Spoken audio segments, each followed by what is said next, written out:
Olá a todos e todas, eu sou Rodolfo Pamplona Filho e eu tenho a honra, o prazer, o privilégio de apresentar aqui o ABDT Memória Viva.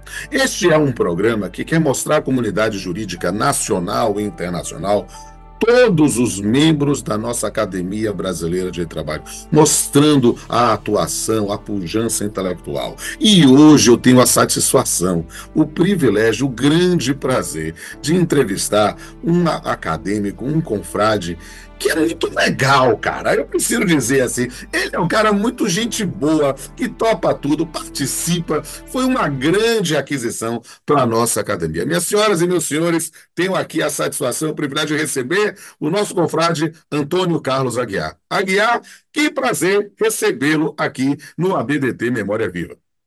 Prazer é todo meu, Pamplona. É sempre um prazer, é sempre uma satisfação estar aqui conversando contigo e com esse teu espírito aí realmente caloroso, amável e de baiano, porque nos recebe com carinho e afeto. O prazer é todo meu querido. E vamos logo começar essa entrevista que as pessoas querem conhecer um pouco mais da sua vida. E aí eu queria, nesse momento, que você dissesse aqui quando você nasceu, onde foram os seus estudos fundamentais, como é que foi sua formação de base. É o momento Antônio Carlos Aguiar, por Antônio Carlos Aguiar. A palavra é sua, querido. Beleza, Pamplona. Bom, eu nasci já faz tempo, Pamplona. Eu nasci já faz 60 anos, quer dizer, esse ano fez 60 anos. E até no começo do ano eu fiz um texto e publiquei dizendo os 60 tons de vibrações, né? Que não são só de cinzas, né?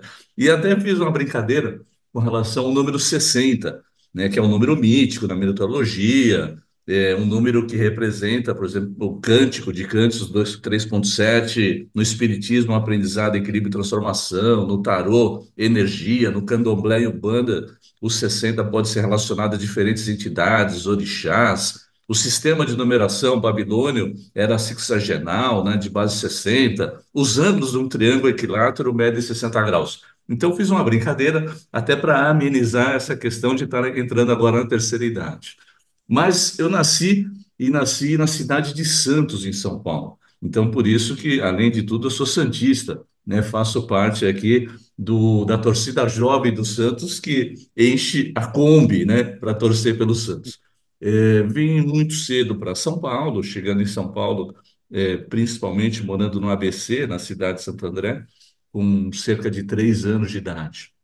E aqui, então, fiz todos os meus estudos aí é, na área, no começo, né, no fundamental, em escola pública, até na minha época ainda era o chamado colegial, né? Não era ainda o ensino médio. E aí eu gosto de brincar porque eu sempre soube o que eu queria fazer na minha vida. Porque eu comecei a trabalhar há muito tempo, muito cedo, comecei a trabalhar com 15 anos de idade. Eu trabalhava na prefeitura de Santo André. E nessa época, o fundamental, a gente fazia curso técnico. Então, eu me formei em técnico em eletrônica, né? Então, tive CREA, tudo mais, técnico em eletrônica, e tinha absolutamente certeza que ia ser um grande engenheiro eletrônico. Por isso que na época da prestação, quando eu fiz faculdade, quando eu me inscrevi, eu fiz Direito e também Engenharia Elétrica em Santos, né? Hoje tem diversas faculdades, mas na época eu tinha poucas faculdades de engenharia à noite, e a Faculdade de Santos era uma faculdade de engenharia à noite. Como eu trabalhava, então eu fui fazer engenharia à noite. Me matriculei e falei, vou ser um grande engenheiro eletrônico. Mas, no mesmo ano, saiu a PUC de São Paulo. E aí eu resolvi fazer direito na PUC de São Paulo. O Mas por direito quê? surgiu assim em sua vida, eu fiquei curioso, estava engenharia, e por que essa virada de chave, essa guinada? Então, por isso que eu disse que eu sabia, eu sempre soube o que eu queria fazer na vida. Porque como eu trabalhava na prefeitura de Santo André ainda, é, 19 anos, 20 anos, eu trabalhava no setor de ISS, de Imposto sobre Serviço. Então eu fui fazer direito, por quê? Porque eu queria ser fiscal de ICMS. Eu queria trabalhar no Estado. Então foi exatamente para isso. Aí no meio do caminho eu acabei desistindo, pedi exoneração lá, pedi para sair da prefeitura e fui fazer meu primeiro estágio na empresa Bristol Firestone de pneus aqui em Santo André. na parte de societária. Inclusive, na época do societário, quando a Bridgestone passou de SA para limitada, toda uma questão de estratégia de planejamento tributário e societário, eu estava nessa época como estagiário. Então, eu tinha certeza que ia ser um grande advogado societário. No meio do caminho, eu descobri, vendo. Hoje já não tem mais, mas antes as petições, você lembra, tinham vários nomes de advogados, para mostrar que o escritório era Sim. grande e tudo mais. Lendo uma. Ah, mas antes disso, eu queria até dizer, porque a minha entrevista na Bristol foi uma entrevista muito difícil, né, para se entrar, né? Eu vejo hoje como os estagiários penam para entrar e eu lembro da minha entrevista. Porque eu cheguei, tinha o Edson Atanes, que era o gerente jurídico, ele falou assim: onde você faz faculdade? Eu falo assim: faço na PUC. Ah, eu também fiz na PUC, o Eugênio aqui também fez na PUC, então você está contratado. E assim que eu fui contratado na Bristol, isso é a dificuldade. Aí, olhando essa petição, eu liguei para esse escritório, que hoje eu sou um dos sócios, falei: puxa vida, que legal, como é que é o... Enfim, como é que funcionam as entrevistas aí para contratação de estagiário? Ah, nós estamos precisando de estagiário aqui, se você quiser vir contratar. Aí eu fui lá, fiz a entrevista e comecei a trabalhar na área tributária. Então eu tinha Hum, certeza que ia ser um grande advogado tributarista e Vigarista. trabalhando lá. Como é Aí que o direito do trabalho surgiu na sua vida, meu amigo? tem mais, você vê que tem chão, tem história, É, né? tem A história, isso é vantagem muito de você ter 60 legal. anos é que você sempre tem história para contar. É. Aí no escritório, eu acabei achando muito chato trabalhar com essa questão tributária, era muito fechadinho. E aí eu consegui mudar para a área civil, trabalhando com o senhor hoje ele deveria ter mais de 100 anos, que era o Rubens Viana Pinto, e fazia parte civil. E o Rubens já estava numa época que não queria fazer mais nada. Então o estagiário fazia tudo. Fazia petição, pesquisa. Bom, eu adorava. Eu falei: agora você é um grande civilista. Só que eu estava no quarto ano e eles acabaram chegando para mim e falaram assim: ó, Antônio Carlos, nós estamos aqui efetivando dois advogados, dois estagiários na área civil, o que significa dizer que o ano que vem a gente não tem vaga para você. Mas fique sossegado, se quiser continuar aqui, continue e tal, mas já estão avisando para você que não vai ter vaga. Eu falei: sem problema nenhum. Aí vem a questão do direito tributário. Eu fazia política estudantil na PUC, era do centro acadêmico, na época eu era bem mais vermelhinho. Aí o que acontece? Nessas, uma das diretoras falou para mim: pô, eu trabalho lá no Sindicato dos Químicos do ABC, ligado à CUT, você não quer trabalhar lá? Eu falei: é. Aí fui lá fazer a entrevista. Só que na época, Pamplona, eu não sabia nem prazo de recurso ordinário, né? Então, olha a dificuldade. Eu fui ser estagiário. Ah, mas estagiário, quinto ano, eu aprendo aqui. Só que nós tínhamos 5 advogados só, e o estagiário, ele fazia todo o controle de prazo, toda a distribuição, tudo para os advogados. Eu fiquei maluco, foi a época que eu mais estudei na minha vida, processo de trabalho, direito do trabalho, porque precisava entender para fazer essa distribuição. E foi excelente, porque foi na época, inclusive, que, por conta dos estudos, eu acabei entrando na USP para fazer a pós-graduação na USP. Foi exatamente nessa época e na mudança da Constituição Federal. E foi bacana, enfim, acabei ficando, e aí no sindicato acabei sendo também depois, eh, enfim, contratado como advogado e fiquei lá. Só que aí, esse é o problema, né? A gente começa a ficar num momento, isso é muito novo e muitas oportunidades. Subia no caminhão, fazia greve, fazia toda a eleição sindical, realmente muito envolvido com a questão de política sindical. Imagina você, no final dos anos 80, começo dos anos 90, o Brasil ele pegava fogo nessa questão sindical. Num sindicato que é um dos maiores do Brasil, que é o Sindicato dos Químicos da ABC, muito politizado, muito engajado, a CUT estourando. Eu falei: bom, o que que eu vou fazer? Tive até a oportunidade de pensar em eu me candidatar pelo PT na época para ser vereador na época em Santo André. Então, quer dizer, ou eu entrava na política, ou eu queria ser advogado, ou eu cheguei a prestar concurso para juiz do trabalho, Não é né? mesmo? Verdade. Lá na 15ª região, cheguei até a sentença e depois vi que não era para mim, mas acabei sendo. Então, muita dúvida por conta disso. Haja vista que eu estava na USP, enfim, imagina que você na minha turma tinha o Sérgio Pinto Martins, tinha o Malê, estava da minha turma, tinha o Otávio Pinto, tinha o Souto Maior, que era da minha classe, ou seja, era uma turma bem bacana lá na USP. E aí, nessa dúvida, fazendo uma sustentação oral no tribunal. Aquele advogado que eu te falei que eu trabalhei no tributário, que eu não gostava do tributário, estava assistindo e falou assim: Cara, agora eu sou, além do sócio tributarista no escritório, eu sou o sócio trabalhista. Você não quer voltar a trabalhar conosco? Aí eu falei: Sabe uma coisa, eu vou voltar e vou ser advogado. Aí foi quando eu voltei. Isso lá nos idos de 91 mais ou menos, para esse escritório que eu sou sócio hoje. A área Maravilha. trabalhista éramos eu e o Luiz Vicente. E hoje é a maior área do escritório, depois desses anos todos, porque a gente acabou implementando a área de direito coletivo, trabalho e tudo mais. No meio do caminho, depois resolvi fazer mestrado, e aí eu voltei para a PUC, doutorado para a PUC, enfim, essa é a carreira. Então você vê que a vida acabou me levando para o direito do É. trabalho e muito bacana. É muito bacana essa história, é uma história de trabalho, literalmente, muito cedo, com idas e vindas para outros anos, mas que você acabou encontrando o seu verdadeiro amor no direito do trabalho. E como é que surgiu a Academia Brasileira de Direito do Trabalho em sua vida, meu amigo? A academia, a gente, enfim, sempre, o desejo de participar da academia, não para a questão de ser acadêmico em si, mas pelo relacionamento com os acadêmicos, né? E aí começou principalmente pelos congressos. Os congressos sempre foram alguma coisa que chamava atenção, né? Na época nós tínhamos grandes congressos em São Paulo, era o da LTR e o da academia, e você ia ali e falou. O meu sonho era fazer parte um dia desse congresso, né?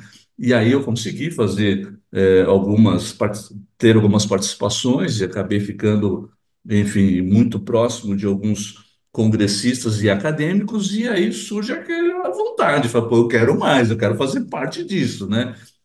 Enfim, vendo todos, quer dizer, você sempre foi um cara que eu também gostava de ver no congresso pela forma diferente de se apresentar. E como eu gosto também, você sabe disso, de fazer a coisa um pouco diferente, ter essa visão diferente, eu falei, pô, eu preciso estar lá e apresentar isso e entender esse novo. E aí, enfim, acabou dando certo e eu sou muito feliz de participar da academia e estar junto com Você você. entrou em que ano? Em qual foi a cadeira? Como é que foi o processo de ingresso? Conte aí pra gente. Olha, eu sou muito ruim para essa questão de ano, Rodolfo. Então, se eu te falar, não vou saber o ano, não. Mas eu sou na cadeira 48. Mas o que acontece é o seguinte: dentro dessa questão da academia, e a gente, antes de começar aqui, a gente até estava com o confrade Alencar, que tem esse mindset mais tecnológico. Uma das coisas que eu acabei e fui chamado para participar da academia nos meus primeiros no eventos e tudo mais, foi essa questão tecnológica. Isso sempre foi uma coisa que me chamou muito a atenção. Eu sempre entendendo o direito do trabalho e essas mudanças. Talvez por conta até de um pouco dessa minha história que eu contei, que eu nunca consegui exatamente estar no mesmo lugar e tudo certinho, a coisa realmente muda, muita questão de nada de uma coisa linear, mas sempre com mudanças exponenciais. Certa vez eu fui, isso já no final de 2019 e tudo mais, um pouquinho antes da pandemia, dando continuidade a essa questão tecnológica, foi para o Vale do Silício, não sei se você sabe disso. E eu fiquei um Uhum. tempo no Vale do Silício e fui visitar algumas empresas de tecnologia. E aí o teu mindset começa a mudar, a tua visão começa a mudar, a tua análise das condições não só de trabalho, mas de oportunidades do trabalho, de novidades, dessa questão de startup, no sentido de mudanças e mudanças contínuas, começam a te mudar. Então, isso me fez trazer essa questão nova. Eu lembro que um dos congressos que teve, eu participei, ainda nem era acadêmico, junto com o Nelson Manrinchi, e a gente trabalhou toda essa questão de mudança e de viés tecnológico. Então, foi isso, a partir disso que eu comecei trabalhando, eu acho que esse encontro com a academia abriu as portas e a gente seguiu em frente. Então, é esse novo, essa mudança constante que ainda que traga para nós, num determinado momento e por um determinado caminho, alguma insegurança, para mim é um motivador, sabe? É uma motivação constante que eu gosto. Eu Eu me divirto com isso, por incrível que Eu pareça. também, eu me divirto muito. E indo agora para o final dessa nossa entrevista, eu queria. Você é uma pessoa que tem uma história de vida admirável, uma história profissional admirável, está na academia atuando efetivamente, participando dos congressos, ajudando em todas as nossas organizações, principalmente os eventos aí em São Paulo. E eu queria saber agora, por Antônio Carlos Aguiar, quais são a sua visão? Quais são as suas perspectivas para o futuro do direito do trabalho no Brasil? Olha, eu poderia começar dizendo para você, pura e simplesmente, que eu não sei, né? Porque realmente as coisas se alteram radicalmente. Mas eu sou um otimista, Pamplona. Eu realmente sou um otimista no sentido de que as coisas avançam e avançam para o melhor. Não tem como recuar, pura e simplesmente. Então, quando você fala de tecnologia, a gente imagina, pô, mas isso vai tirar empregos, isso vai na verdade, sucatear a forma de trabalho. O que acontece? Nós estamos no meio do caminho de uma transformação. E aí a gente fica muitas vezes olhando para o retrovisor, pegando todo o arcabouço de estudos que a gente tem, doutrina, jurisprudência, princípios e tudo mais, e queremos, com esse arcabouço, resolver os problemas atuais. E onde surge o confronto, porque o redondo ele não encaixa no quadrado. E muitas vezes, ou na grande maioria das vezes, nós não estamos abertos a pensar o novo e ter soluções dentro da nova realidade. Por isso que a gente precisa ter um viés, um mindset digital. E digital não é no sentido, todas as vezes que eu falo isso, o cara fala, realmente agora a gente evoluiu, né? Estamos aqui fazendo essa entrevista aqui pelo computador, agora tem o PJE. Não, isso, na verdade, não é o digital que eu estou dizendo, isso é a digitalização, quer dizer, isso são as ferramentas. A digitalização está no mindset mesmo, de você pensar o diferente, de você ter um relacionamento diferente, de você pensar o novo e de você trazer soluções novas. Na medida em que as mudanças elas acontecem, bum, de um dia para outro. Quer dizer, então você tem de um dia para outro um tal de metaverso, que você acha que vai mudar o mundo, depois esse metaverso já não funciona mais, aí vem uma inteligência artificial que já tinha muito tempo, mas agora vem com um outro push e Outra realmente roupagem. muda. Você que é um cara não só moderno, antenado, mas que é professor, você sabe que hoje a inteligência artificial não dá para a gente passar ao largo e não colocarmos na forma de você atuar como professor. E não é questão de colar, não é questão de mandar fazer, não. É questão de como. Então, eu imagino o seguinte: você pegar uma inteligência artificial e perguntar como é que eu vendo pastel. Ele vai falar assim: você vende pastel na feira, não sei o quê. Mas vender pastel não é isso. Vender pastel sequer é para alimentação e para matar fome. Ninguém come pastel para matar fome. Eu como pastel, para matar fome, eu pego um PF. A questão é, o pastel ele pode estar diferente. Você vai com teus amigos numa barraca e faz dar um bate-papo, faz um negócio diferente, muda por conta do pastel. Então, o pastel ele pode ser como se fosse uma cerveja, como um drink, como um mote de união das pessoas. Pô, então, aí sim você teria que fazer uma pergunta adequada para a inteligência artificial e aí, a partir daí, ela te daria exatamente um outro retorno. E eu estou falando do pastel, mas serve para absolutamente tudo, em especial e principalmente para a questão dos alunos ter um pensamento diferenciado. Então, não dá mais para fazer como nós fazíamos antigamente, numa educação linear de linha de produção, onde você chegar e falar assim: olha, eu vim aqui, falei tal e tal coisa, depois você vai ter que responder literalmente do jeito que eu falei, e se não for, eu vou te dar uma nota menor, e se você ainda for insubordinado, eu vou até te repetir de ano. Esquece, isso não funciona mais. O erro faz parte do novo, a discordância faz parte do novo, a cocriação faz parte do mundo novo. Ou seja, ou nós temos uma cabeça de século XXI e um mindset digital, ou então não funciona. E aí, quando eu falo isso, o pessoal fala: mas parece que você não sabe que nós temos trabalho ainda análogo à escravidão no Brasil. Ok, nós estamos num período de travessia. Ainda tem um mundo analógico aqui? Tem. Mas tem um mundo digital. Eu não posso deixar de enxergar esse mundo digital por conta ainda desse pé no passado.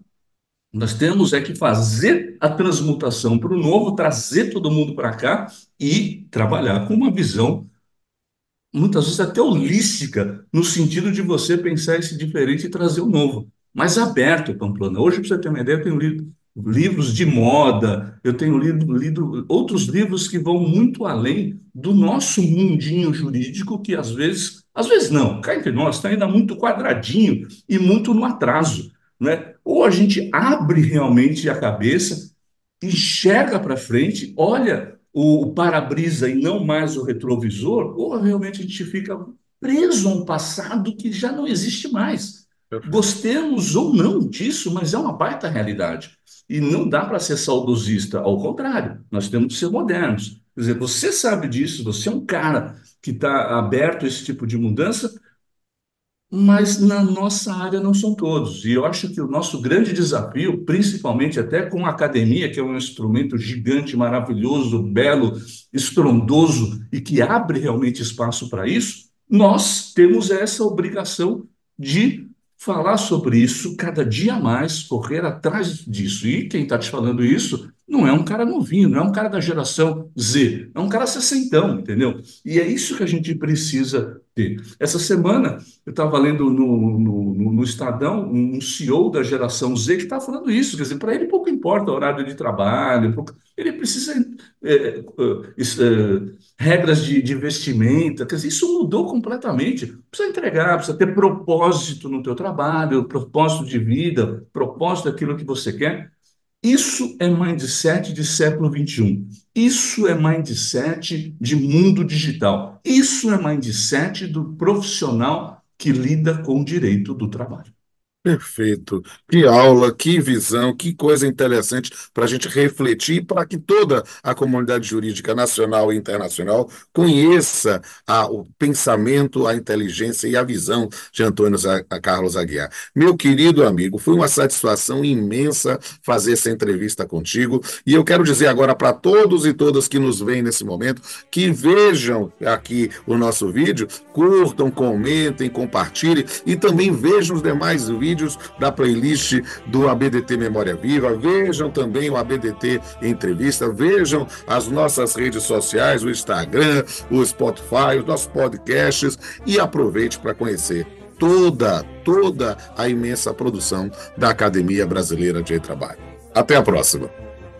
Um abraço, gente. Justiça queremos